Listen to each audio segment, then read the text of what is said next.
Well, as I mentioned to you earlier this morning, we have a special treat for you. John Van Meer is here with us. He's the CEO of Carswell, a Thomson Reuters business. That he led his company through a very significant change that led to unprecedented growth and recognition as a company, one of the best places to work in Canada. He's Canadian, and I had the privilege to listen to him speak last November at an Indigenous conference, and it was a really impactful talk, and it was rated as one of the best talks. And you have the joy of listening to this man that's really humble. You know, just briefly, when I asked him, talked to him, he said, that he just is a learner. He's on a journey. And that's what it is as leaders. Even as we lead change, we are on a journey. So without further ado, can you please help me welcome Don Van Meer, who will come and share with us, and we'll learn from him together. I spent a lot of time chatting with business leaders, but really the accomplishment in a business is to grow and to be successful, but you're doing something far more significant. And so I am humbled to be in a room with leaders who are making a difference for eternity. So I feel really blessed to be here, so thank you for inviting me. We share a couple of things in common. I know a few of you, but there's a couple of things that we share in common. The first is that we share this amazing relationship with Jesus Christ, and that is the most important thing to have in common with anyone. But the second thing that we share in common is that we're all experiencing change. And change is one of those challenging but exciting things. And when I think about change, trying to get this, I should turn it on, that helps, there we go. When I think about change, family is one of the things that changed. I had 3 boys growing up in Canada. We're in Toronto in Canada.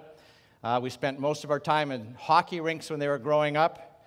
Those years have long passed us, and so now we have the joy of having 2 daughter-in-laws and into the empty nest syndrome, and we are now grandparents for the first time. Life changes amazingly around us. I was talking to somebody this morning with a 5-year-old and a 2-year-old and said, these years that you sometimes feel like you're just surviving, but they're amazing years. Life changes quickly around us.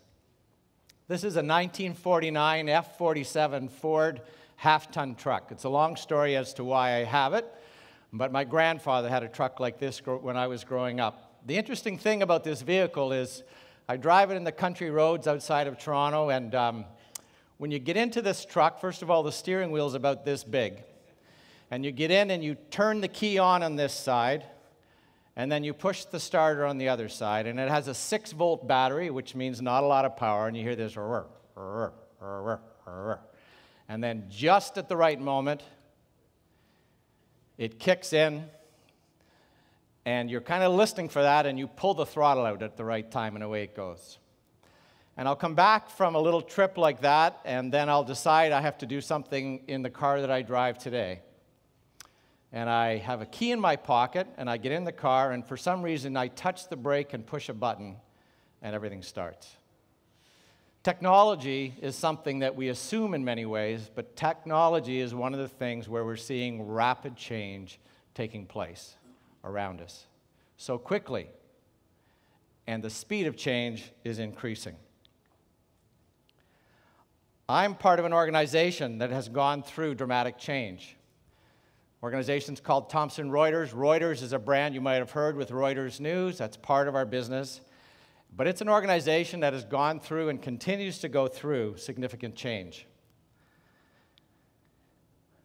We are the leading source of intelligent information for the world's business and professionals.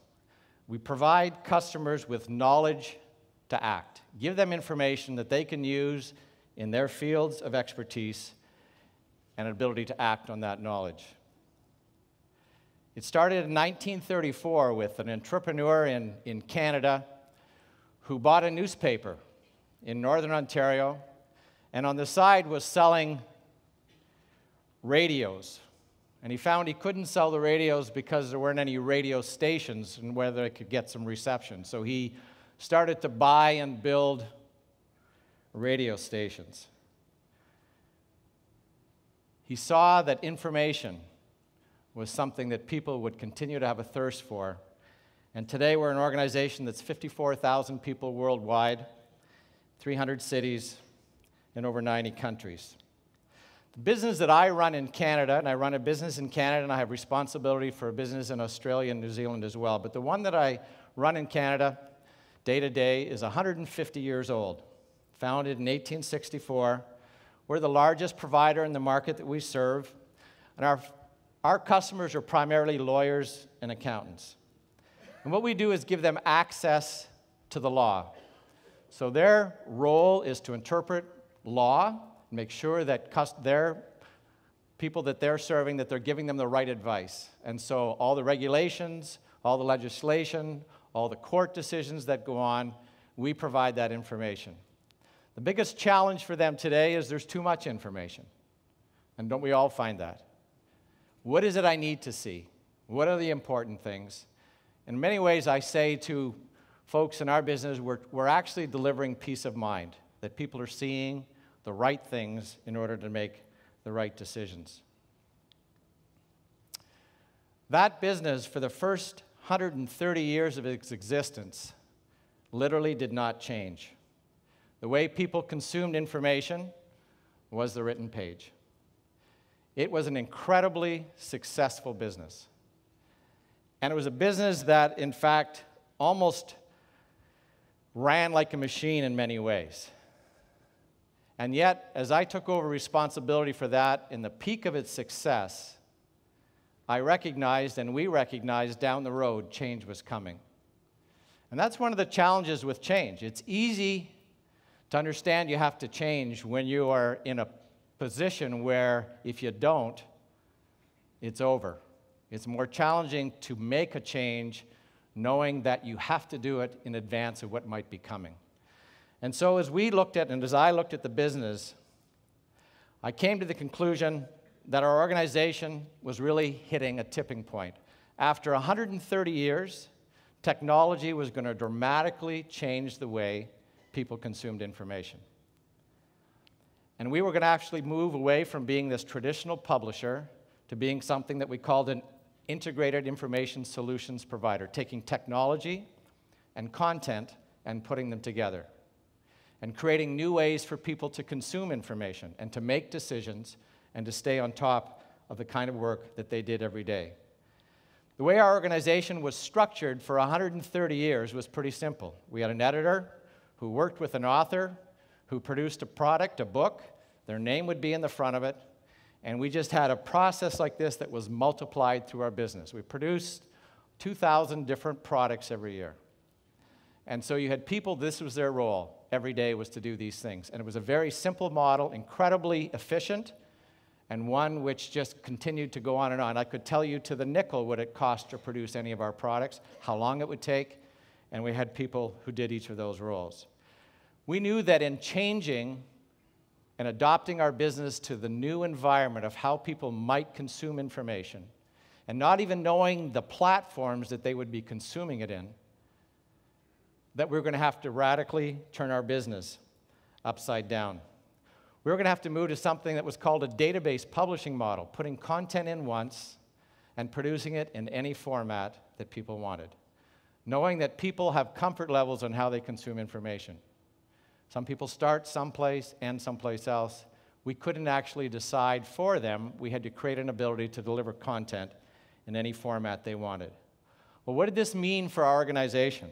Literally, what it meant was we were going to move from this idea of a one-off book production model, and overnight, we needed to change the roles of almost half our staff.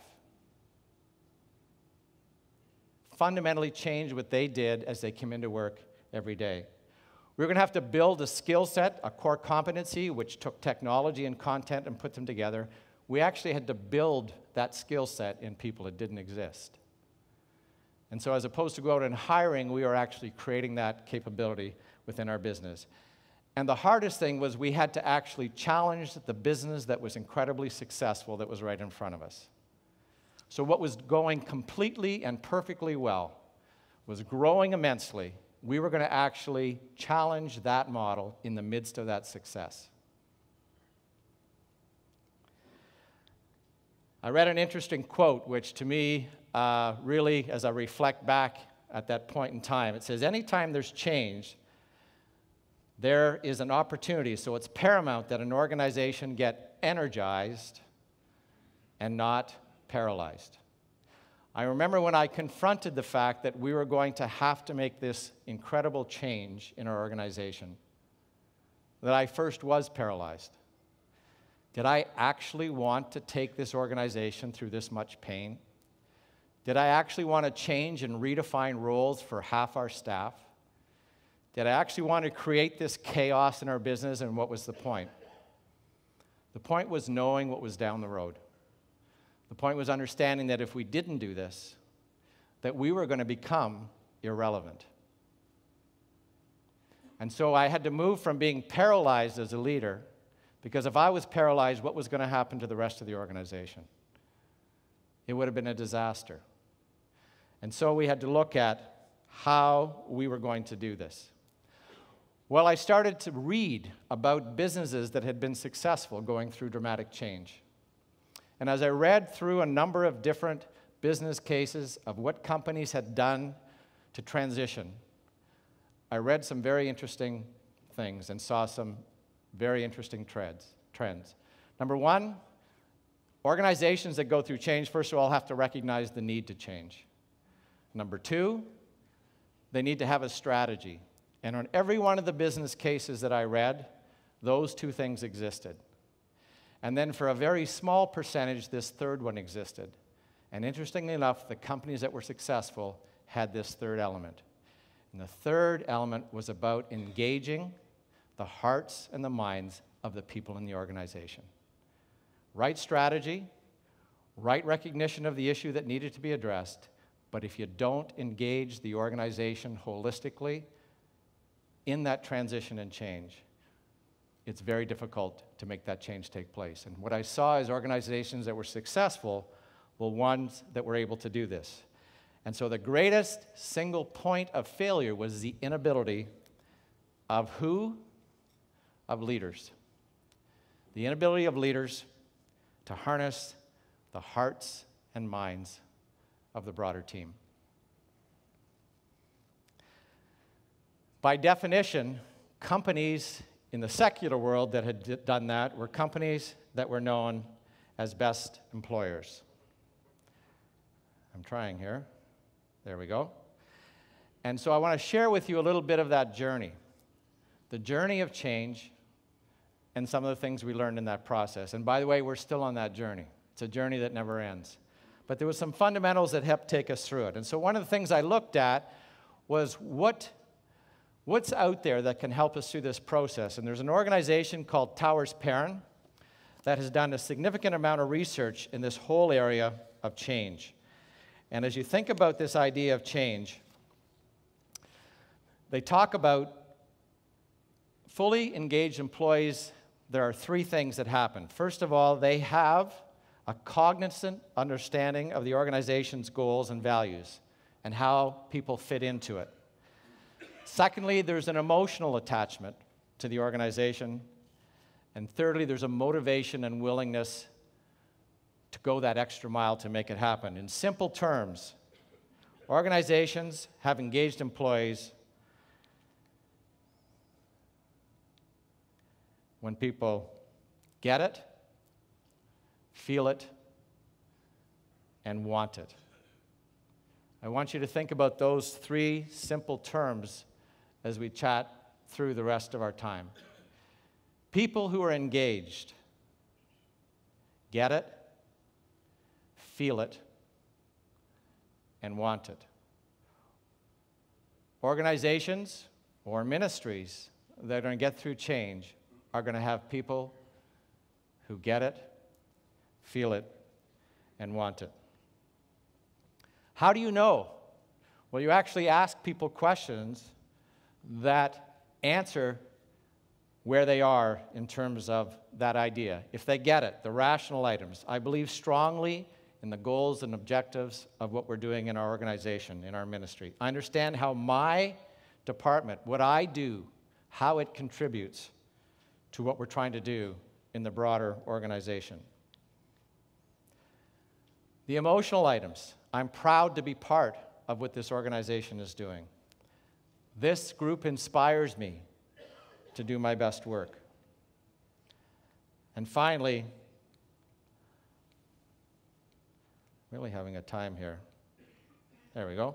And finally, from a motivational standpoint, I'm willing to put in a great deal of effort above and beyond. This idea of getting it, feeling it, and wanting it. And as I looked at why you would do this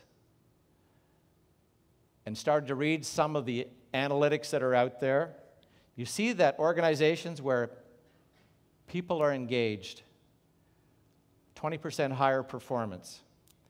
Keeping the right people in an organization. People stay through change if they're engaged. If they're not engaged, they first of all, bail out emotionally, and secondly, leave an organization, and sometimes the wrong people are leaving.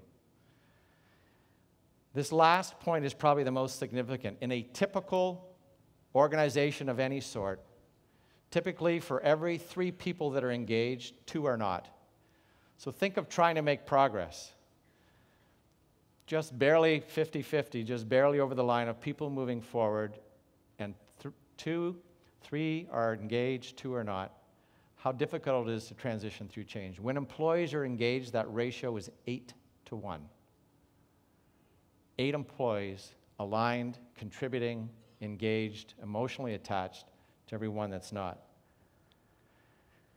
So the question to ask in managing through any change is, are our team, are our people, are the people that I work with every day, are they truly engaged in what we're doing? So I want to share a few thoughts with you around that process of engagement and some of the things that we've learned. Well, I sat down with our people leadership team, our HR team, and we built a broad strategy, which I'm not going to bore you with.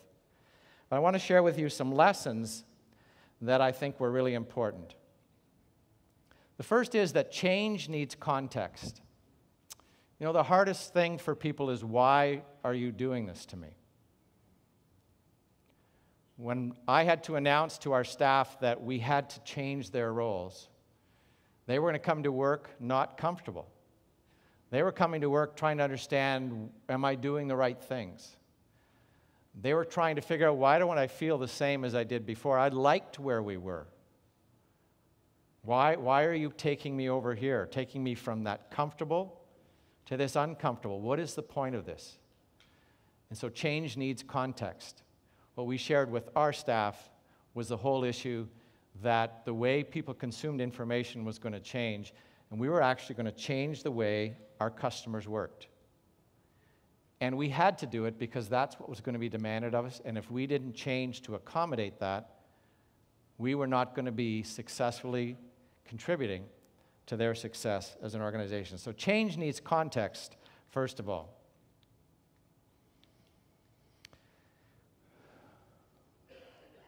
Five key drivers to success in driving towards an engaged team.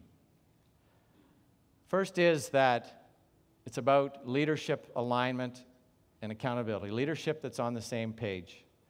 I'm from the school of management where I believe that people look at leaders and they're saying, if you're okay, I'm okay.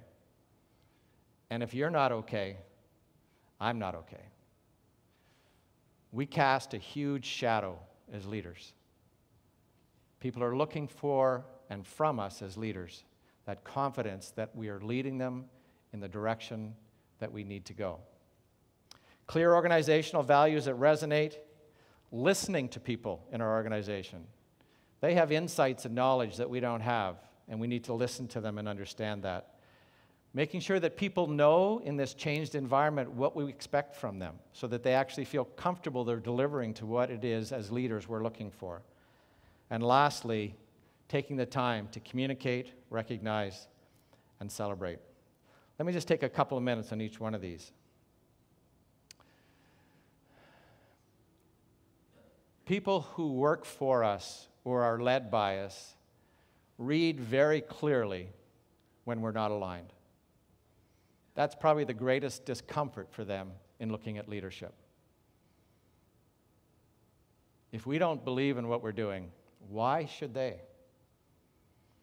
And one of the things that, as we went through as an organization, the change we went through, was for me to ensure, when we were going to turn our organization upside down, that my leadership team was all on the same page, that people were hearing the same things, not because we rehearsed it, but because we believed it.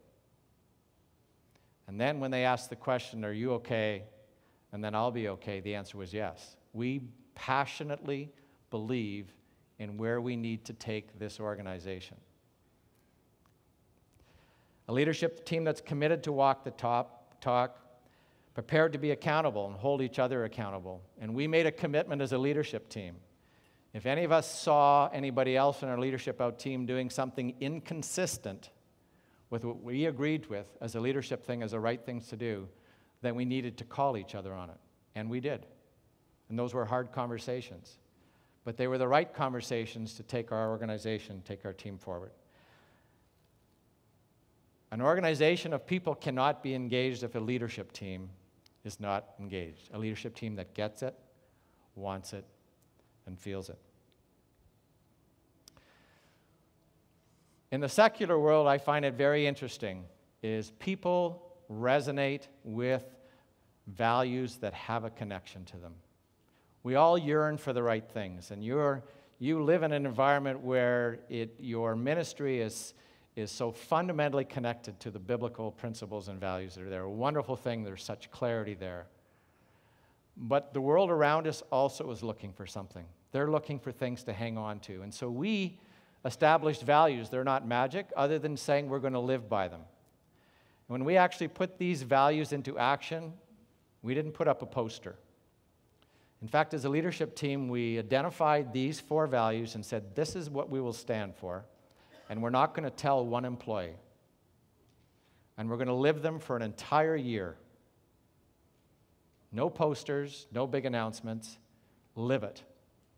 And hold each other accountable when we're not consistent with living these values.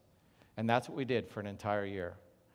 And then we stood up in front of the organization, and I did, and said, this is what our organization represents.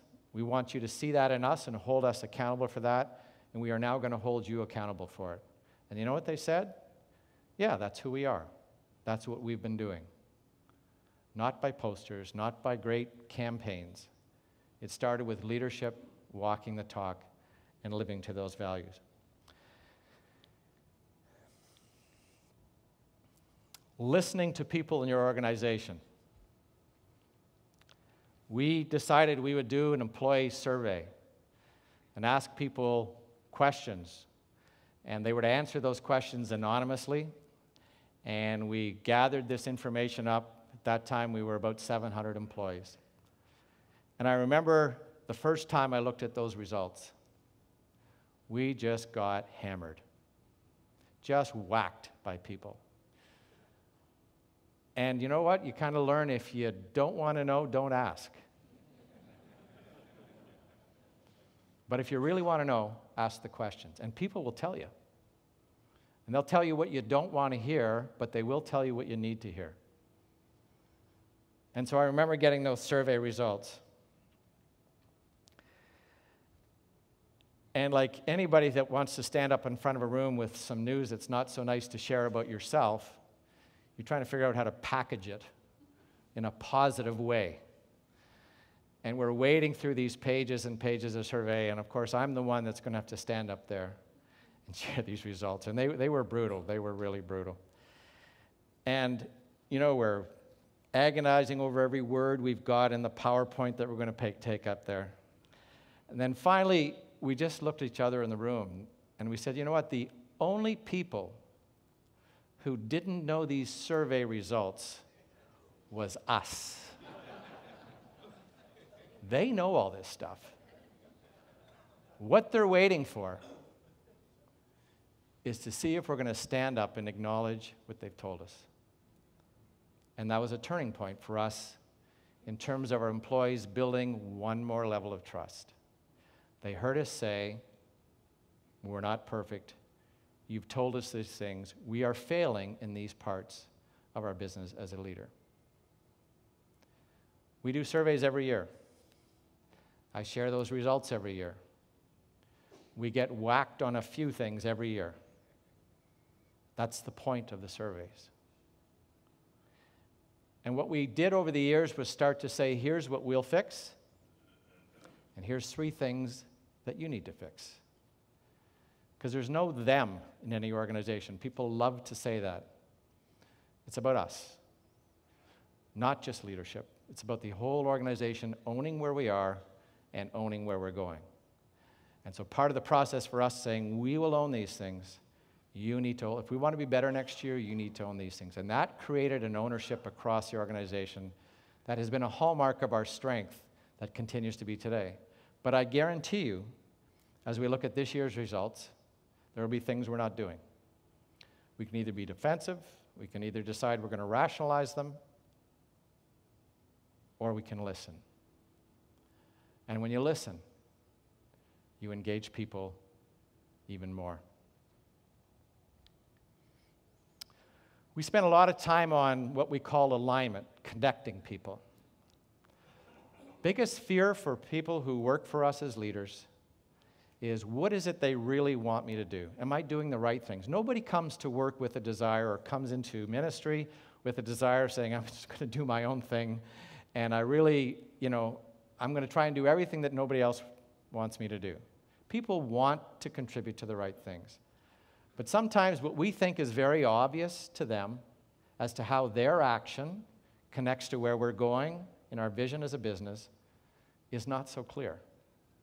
We spend a lot of time every year talking about our strategies and then trying to cascade those down so that every single employee in our organization knows the things that they do every day that contribute to that large goal. My statement every year is, we will never hit anything we don't aim at. So let's pick the target, and let's make sure everybody is aligned to that target. The question is, how much time do we spend making sure people understand the actions that they take and how they can actually impact our organization or our ministry? The more time, which we never feel like we have enough time to do those things, the more time we spend on those, the more we actually open up the organization to having everybody contributing at a level that they've never contributed at before. Well, lots of lessons learned on leadership through this process. And as I say, it's a journey that continues for us. I did learn that really employees truly don't expect perfection from leaders, which is a relief, because I'm far from perfect. But they do expect honesty. I've had to say I've made a mistake. Nothing wrong with that. Doesn't come easy, but there's nothing wrong with that. I've made a mistake. I've made the wrong decision. You were right. I shouldn't have made that decision. I didn't have the knowledge you had. I should have asked you. No matter what your role is as defined in the organization. In the secular world, people in leadership seem to want to demand respect. I think it's an upside-down model. I always find as I respect people in our organization, they will respect me. Start first. Starts with us. Heard a great story one time about a business leader who was retiring. And he looked around the organization, and his whole leadership team was about his age. And he decided that in retiring, he really needed to look at the next generation of leadership, one level down. And he was going to appoint a leader from that next generation, one level down. So he called them all in. There was 10 of them. And he called them in, and he said, I'm going to retire in a year. One of you is going to lead this business. He said, here's what I'm going to do. I'm going to give each of you a seed. And he handed them each a seed. He said, I want you to take that and go home and plant that seed and bring back the fruit of your labor a year from now. And based on what I see, I will decide who's going to lead this organization. One of the guys was John. He was so excited. He went home and he told his wife, and he said, I have this incredible opportunity where I might be the person that's chosen to lead this business. And here's what I need to do. I need to plant this seed. Now help me put this in a pot, and let's start watering this thing, and let's start seeing it grow. So they got this special pot, great earth in it, water, seeds, put it in the sunlight, and he watered, and he watered, and he watered. Nothing was happening. That must be in the wrong spot. Moved it to another point in the room. Watered it, watered it, watered. Then he starts to hear his peers at work talking about the shoots that are coming out of their pots. He's got nothing. He changes the pots. This goes on, and now people at work are talking about their plants that are a foot high. John doesn't have a whisper of anything showing in the ground. After 6 months at work, he doesn't want to talk about it anymore. Everybody else is raving. He is just complete despair. But he keeps watering his plant. I won't bore you with the details, but a year goes by. The day before they're all to bring their plants in, John says to his wife, look at this pot. It didn't look like this. Look at this pot. I'm phoning in sick tomorrow. She said, John, you have to go. You have to go. You have to be there with the rest of them. You need to do what's right here. So John gets up the next morning. He walks into the room. It's full of all the employees who are there for this amazing announcement. And he's carrying his pot in, and he kind of gets into the back of the room, and he's standing behind people. Well, all the other 9 are at the front, kind of beaming in front of these big plants. In fact, some of them you can't even see them because the plants are so high. The president spots John at the back of the room, and he points to him, and he asks him to come to the front. John thought, he's going to terminate me in front of this entire organization. Up comes the pot. All the other 9 leaders are snickering as John brings his pot up. Nothing in it. Puts his pot down. CEO announces, as you know, this is what I said I was going to do. I would like to announce that the new president of this organization is John. The other 9 leaders, dead silence. They cannot believe this. How is it possible that John, with nothing in this pot, is the leader? President said, a year ago I gave each of these 10 people a seed. Before I gave them the seed, I boiled those seeds.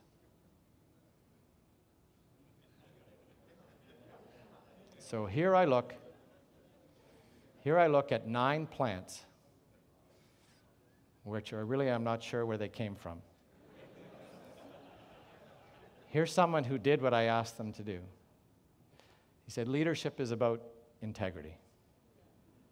Leadership's about integrity.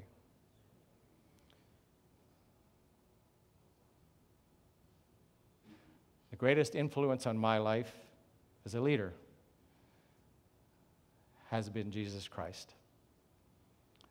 And we know the integrity he had and the power through the Spirit that we're able to have as leaders.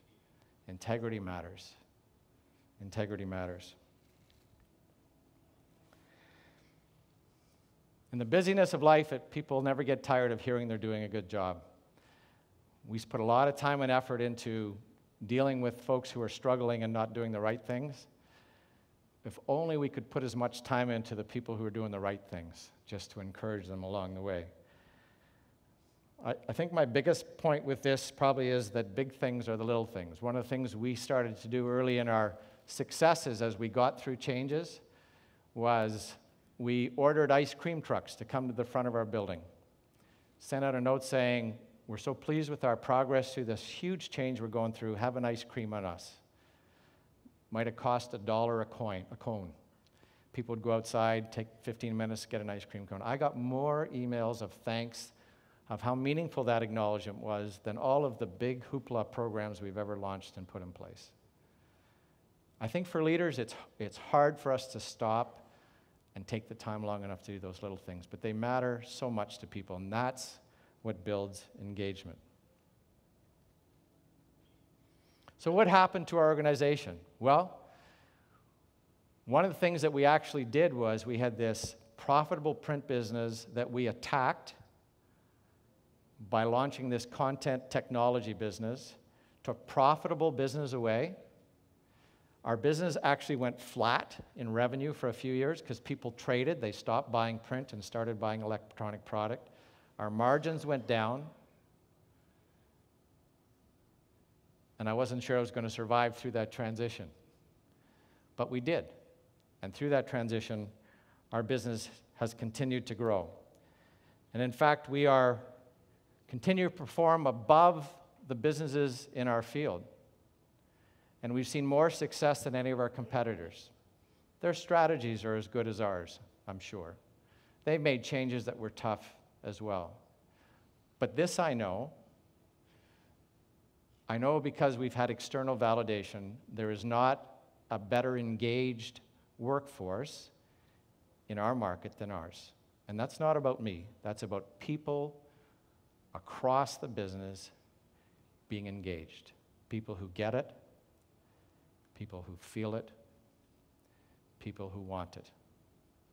I have to challenge myself to make sure I'm leading that way, creating that example, being that accountable, and then expecting that from them.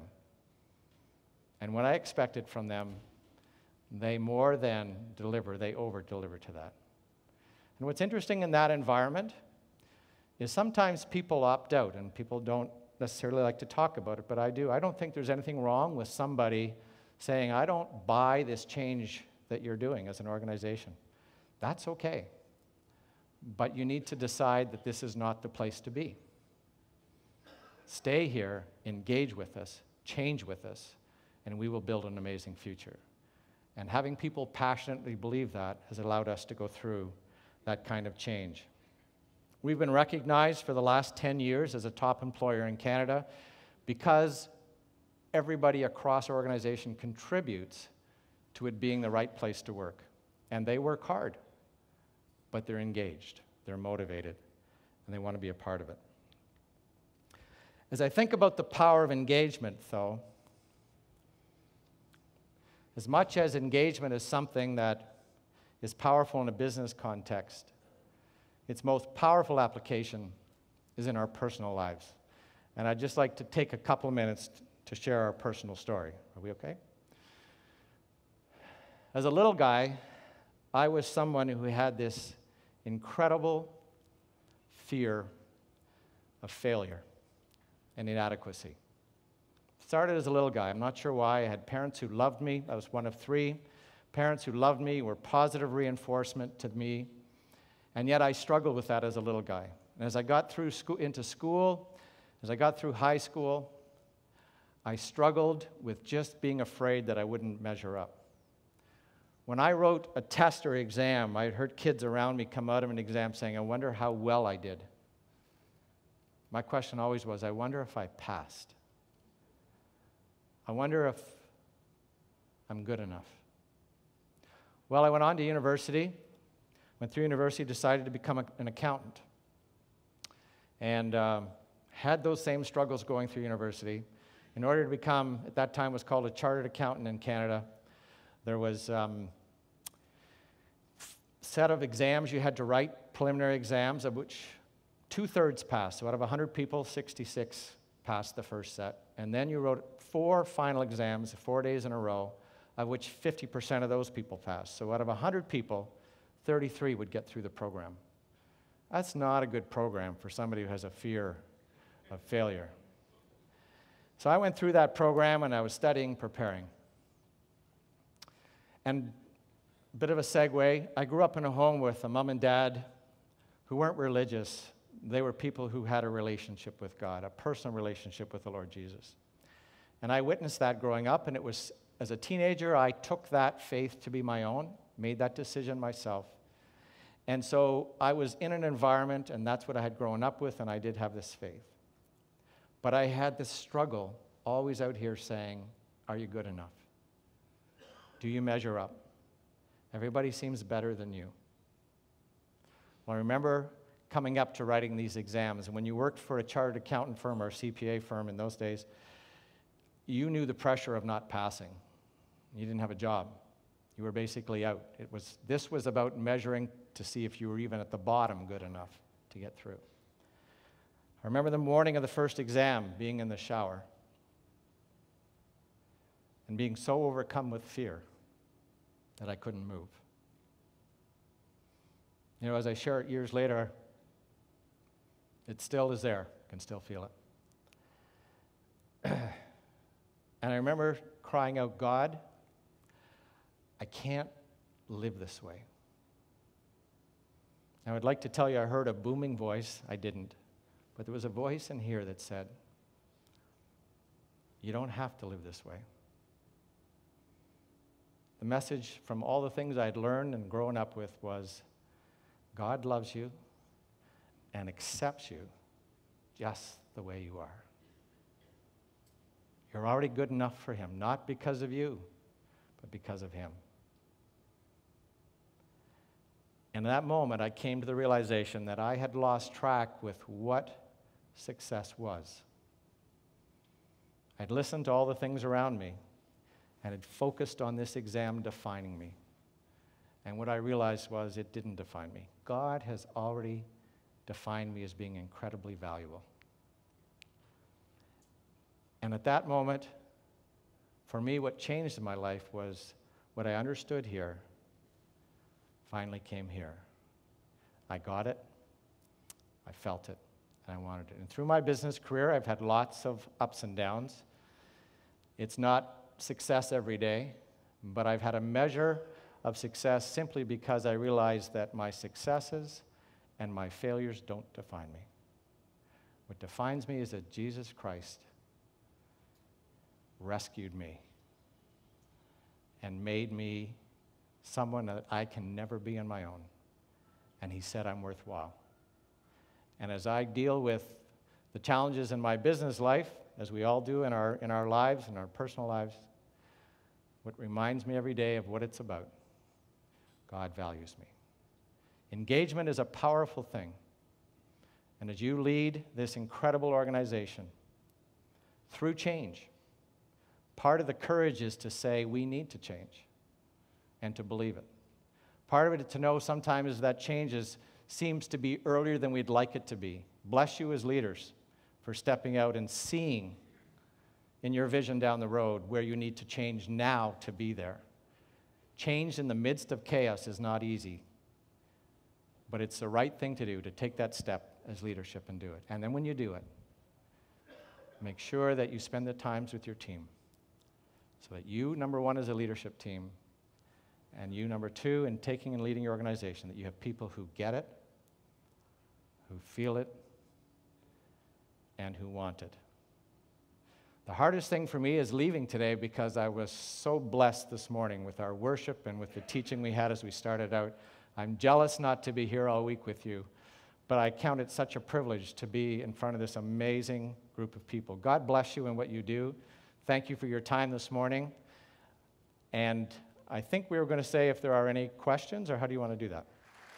We will have in a moment some time to discuss around your tables, but I know that out in this hall, there's probably some questions that you have that Don could answer. So we have a roaming mic that's going to go around. And if you have, would you just stand up and speak into the mic? We also have some tweets that have come in with some questions. So I'll begin with this while you think about the question. Don, could you take some time to expand on why you chose to retrain your staff in the new methods of communication instead of hiring new staff with those skills? Right. So for us, it was a combination. We had to inject some new skills into the organization, but one of the things we wanted the message to be to our team was we're committed to help you change if you are willing to change. So it was a partnership. We will invest in you to train you to where we need to go. You need to be open to that change. So it was not putting somebody in a headlock and forcing them through something. So really, it was from the very beginning this commitment together. We will help get you there. Your heart and mind needs to be with us to take us there. And so we put those two pieces together. But we did bring in some skills that were not in our business because we didn't have them in our historic business, which was the technology side, and then we cross-pollinated those skills. Okay, thanks, Don. Questions? Yes, I see a hand there.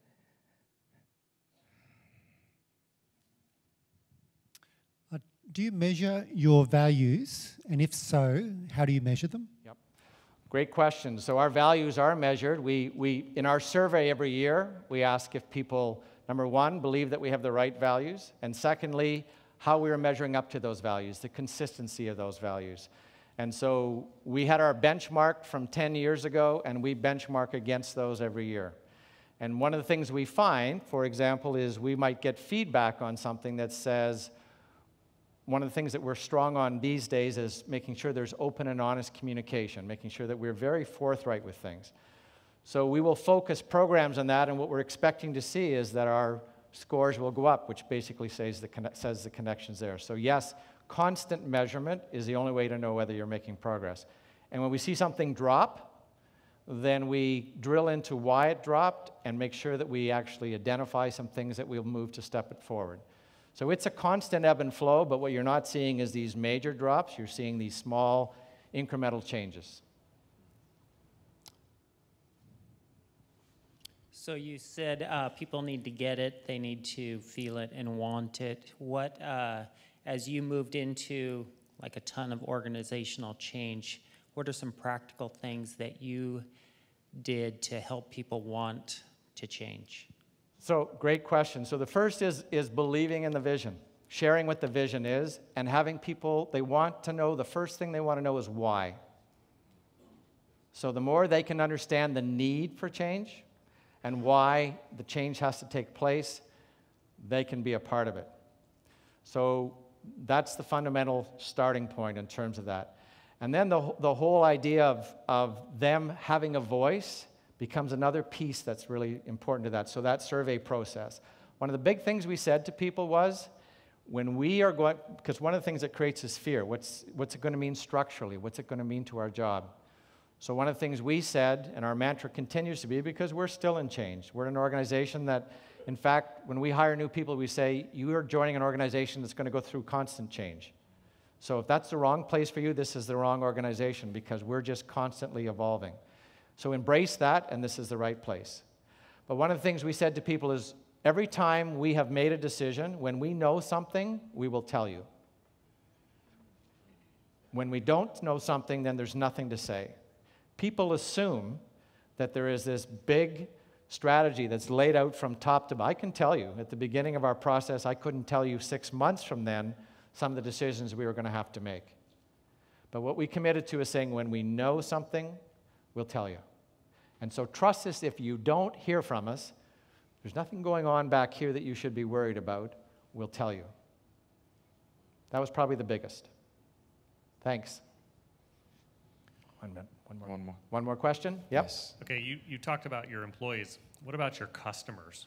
Yeah. How did you keep serving them at an excellent level while weaning them off 150 years of product? Well, the interesting thing was that there was 2 groups there. You had your early adopters who embraced it like crazy, and then in our customers organization, we had people whose role it was to be the buyers who actually resisted the change, librarians predominantly, because it changed their jobs. And so we actually went out on a road show across Canada talking about what technology could do to create a new career for them without actually talking about any of our products. We never sold $1 of product. So we were trying to do that change process with them. So part of it was education. This is what's going to happen. This is what people will be doing. You can either say as a librarian, if the bookshelves go, I'm lost and I don't have a job, or you can be a leader in helping train people with how technology. So it was actually showing them it was an opportunity. And that's a lot of why you have resistance to change. People fear that they've lost something. And if we can actually work with them, we can figure out and help them understand we're gaining something. There's opportunity here. Our time is up. Thank you. God bless. Thank you. Don, before you leave, I know he's really busy and he's to be somewhere else. We really just want to appreciate you for making time to bless this team here, and we just have something small to acknowledge. And thank you. Thank you. Another big hand for Don, please. Yeah. We want you to just discuss, okay? Let everybody in the group have some time to talk, but what stood out for you? What stood out for you in Don's talk? How does this get it, feel it, and want it, change, how does it resonate with you? Do you actually, feel it? I mean, how does it resonate with you, and how is it fleshing out in the work that you're doing? is there an example you can think of to illustrate this? And how do you know when your people are engaged? Okay, you don't have to answer all the questions, but these are just to seed the conversation. So we have a little, about 7 to 8 minutes, and we'll stretch it if we see the engagement going on. So please go around in your tables and just quickly jump into it for some learning together. All right? And we'll call you back.